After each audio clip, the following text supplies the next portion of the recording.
بسم اللہ الرحمن الرحیم صلی اللہ علی النبی الکریم۔ محترم و معزز سامعین و سامعات، السلام علیکم ورحمۃ اللہ وبرکاتہ۔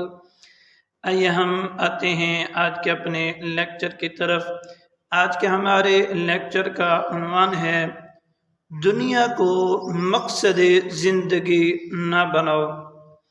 نبی اکرم صلی اللہ علیہ وسلم نے ایک دفعہ اپنے پیارے صحابی حضرت عبداللہ ابن عمر رضی اللہ تعالی عنہ کو کندھے سے پکڑ کر اپنی جانب متوجہ فرمایا اور اسی موضوع کو بیان فرمایا۔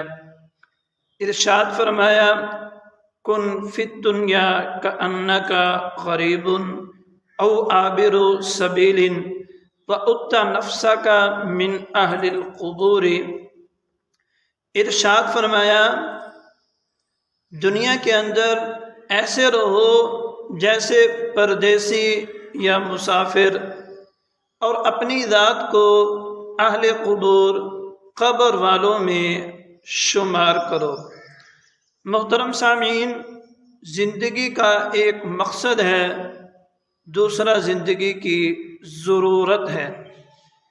زندگی کا مقصد اللہ کی عبادت، اللہ کی رضا کا پانا، اللہ اور اس کے رسول کی محبت کا دل میں بسا لینا، یعنی اوامر و نواہی کا پابند ہو جانا، یہ انسان کی زندگی کا مقصد ہے۔ انسان کی زندگی کا مقصد عبادت ہے۔ ارشاد فرمایا، وَمَا خَلَقْتُ الْجِنَّ وَالْإِنسَ إِلَّا لِيَعْبُدُونَ۔ ہم نے جنوں اور انسانوں کو اپنی عبادت کے لیے پیدا کیا۔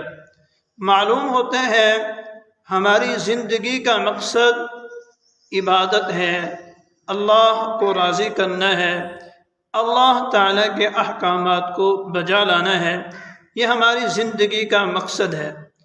دوسری چیز ہے ہماری زندگی کی ضرورت، کھانا پینا، دولت، اسباب دولت، راحت کی اشیاء، یہ ساری کی ساری چیزیں جن کے پیچھے ہم پڑے ہوئے ہیں، جنہیں ہم نے مقصد بنا لیا ہے، تجارت ہے، زراعت ہے، ملازمت ہے، یا عہدہ حاصل کرنا ہے، صدارت حاصل کرنا ہے، وزارت حاصل کرنا ہے، سیاست کرنا ہے، یہ ساری کی ساری ہماری ضروریات ہیں۔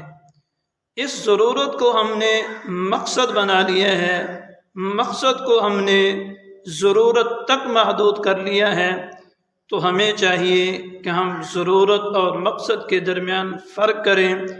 ہمارا مقصد عبادت، ہماری ضروریات جو روز مرہ کی ہیں، کھانے پینے کی اشیاء ہیں، اسباب دولت ہیں، دعا ہے اللہ تعالیٰ سے کہ اللہ تعالیٰ ہم سب کو اس نصیحت پر عمل کرنے کی توفیق عطا فرمائیں۔ والسلام۔